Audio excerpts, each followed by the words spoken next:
శ్రీమాత్రే నమ. జయ గురు దత్తాత్రేయ నమ.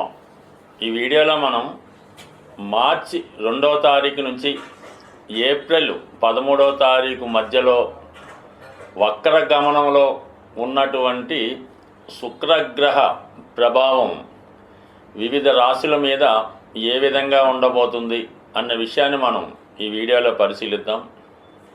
ముఖ్యంగా ఒకరి జీవితంలో వివాహ జీవితం అనుకూలంగా ఉండాలన్నా, ఆర్థిక పరిస్థితి అనుకూలంగా ఉండి అతను సంపాదించిన ధనాన్ని అతను అనుభవించాలన్నా, ముఖ్యంగా ప్రేమ వ్యవహారాల్లో లవ్ అఫేర్ సక్సెస్ అవ్వాలన్నా, ప్రేమించిన అమ్మాయిని లేదంటే ప్రేమించిన అబ్బాయిని వివాహం చేసుకోవాలన్నా శుక్రగ్రహ ప్రభావం చాలా ముఖ్యమైనదిగా భావించడం జరుగుతుంటుంది. అందుకనే సహజ రాశి చక్రంలో 7వ భావానికి శుక్రగ్రహానికి కేటాయించడం జరిగింది. ఎవరి జీవితంలో అయినా వారి యొక్క జన్మ జాతకంలో శుక్రుడు పాపగ్రహాలతో కలిసి ఉన్న బలహీన స్థితిలో ఉన్న ఆ జాతకుడికి వివాహ జీవితం అంత అనుకూలంగా ఉండదు. భార్యతో సరిగ్గా వ్యవహరించకపోవడం, సంతానం కలగకపోవడం, అనారోగ్యాలతో ఉన్నటువంటి భార్య రావడం, ఏదైనా సరే మీ యొక్క భార్య మొత్తం గుణగణాలు కానీ, ఆమె యొక్క వ్యక్తిత్వం కానీ, ఆమె నడవడిక కానీ, ఆమె యొక్క అదృష్టం కానీ, ఆరోగ్యం కానీ, అందం కానీ శుక్రగ్రహాన్ని బట్టి చెప్పవచ్చు. ఎటువంటి భార్య వస్తుందో మీ జీవితంలో ఉన్నటువంటి శుక్రుడు ప్రధానంగా మీ భార్య యొక్క మొత్తం జీవిత విశేషాలు తెలియజేయడం జరుగుతుంటుంది.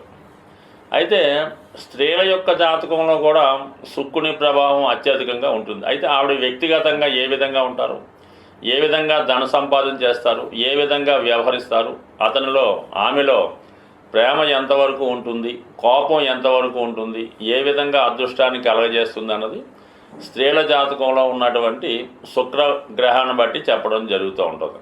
నాడీ శాస్త్ర ప్రకారం కూడా మరి మేము నాడీ శాస్త్ర ప్రకారం జాతకాలు చూసినప్పుడు, స్త్రీ జాతకం చూసినప్పుడు శుక్రుడే ఆమె యొక్క లగ్నంగానో వ్యక్తిగానో భావించి జాతకం చెప్పడం జరుగుతూ ఉంటుంది. అలాగే అబ్బాయిల జాతకం చూసినప్పుడు గురువుని కారకుడుగా తీసుకొని, అంటే గురువు జీవకారకుడు అవుతుంటాడు. స్త్రీలకి శుక్రుడు జీవకారకుడు అవడం వల్ల నాడీ గ్రంథాల ప్రకారం శాస్త్రం చెప్పడం జరుగుతూ ఉంటుంది. గ్రహాల్లోకెల్లా అత్యధిక శుభాన్నిచ్చే గ్రహం మనకి శుక్రగ్రహం. అయితే మన ప్రస్తుతం శుక్రుడు మనకి వక్రగమనం పొందడం జరుగుతుంది. మార్చి 2వ తారీఖు నుంచి ఏప్రిల్ 13వ తారీఖులో మీనరాశిలో వక్రించడం జరుగుతుంది. మరి మీనరాశి శుక్రగ్రహానికి ఉచ్చ రాశి మాట. అసలు జీవితంలో ఒకటి జాతకంలో శుక్రుడు ఉచ్చలో ఉంటే అతని జీవితం వివాహం తర్వాత అదృష్టంగా మారడం జరుగుతూ ఉంటుంది. ఇంకా దాని తర్వాత ఏంటంటే ప్రథమ సంతానంగా కుమార్తె పుట్టిన తర్వాత అతని జీవితం ఇంకా వైభవంగా మారడం జరుగుతూ ఉంటుంది. సో ఈ విధంగా ఈ శుక్రుడు ప్రతి ఒక్కరి జీవితంలో అటు ధనాన్ని, బంగారాన్ని, నిధుల్ని ఏదన్నా ఇవ్వాలన్నా, ఏదైనా తీసుకోవాలన్నా కంపల్సరిగా శుక్రగ్రహ ప్రభావం ఉంటుంది. ప్రస్తుతం శుక్రుడు ఉచ్చస్థితిలో మీనరాశిలో వక్రించడం జరుగుతుంది. అతి రేరుగా వక్రించే గ్రహాల్లో శుక్రగ్రహం. ఎవరి జన్మ జాతకంలో అయినా శుక్రగ్రహం వక్రించి ఉంటే, ముఖ్యంగా అమ్మాయి జాతకంలో శుక్రుడు వక్రించి ఉంటే ఆ అమ్మాయికి వివాహం జరగడం చాలా కష్టంగా ఉంటుంది.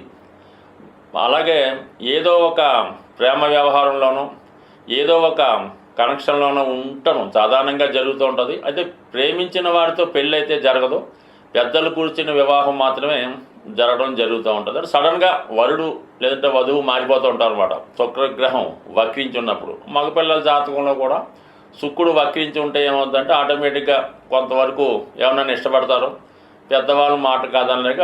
అంటే వివాహ జీవితంలో శుక్రగ్రహ ప్రభావం ఇంపార్టెంట్గా ఉంటుంది. ప్రేమలో డిసప్పాయింట్మెంట్ ఉంటుంది, వివాహ విషయంలో ఏదో ఒక ఇబ్బంది ఎదుర్కోవడం జరుగుతూ ఉంటుంది.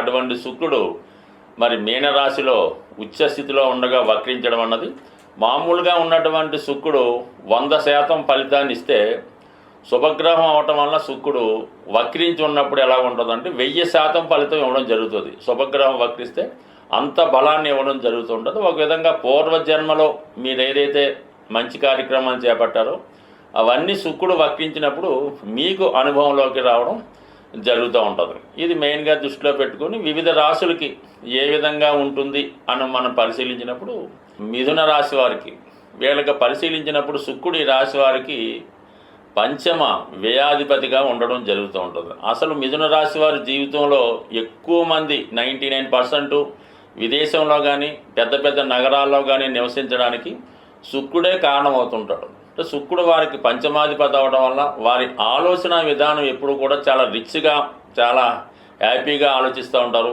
ఎటువంటి కష్టాలని ఎప్పుడు వాళ్ళు ఊహించుకోరు, కేవలం సంపదని అదృష్టాన్ని ఊహించుకుంటారు. అటువంటి శుక్రుడు దశమ స్థానంలో ఉచ్చ పొందడం వల్ల అంటే ఇక్కడ ఏమైంది, వ్యయాధిపతి దశమంలో వచ్చాడు. దానివల్ల ఏంటంటే మీరు దూర ప్రాంతంలో ఉద్యోగ ప్రయత్నాలు ఫలించే అవకాశం ఉంది, ఉద్యోగంలో ఉన్నతి లభించే అవకాశం ఉంది. అలాగే ఇదే రాశిలో ఎవరైనా కళారంగానికి కానీ యాంకర్సు, టీవీ సంబంధించిన వాళ్ళు, కళాకారులు, సెలబ్రిటీస్ ఉంటే వారి యొక్క స్థితి చాలా ఉన్నత స్థాయికి వెళ్ళడం జరుగుతూ ఉంటుంది.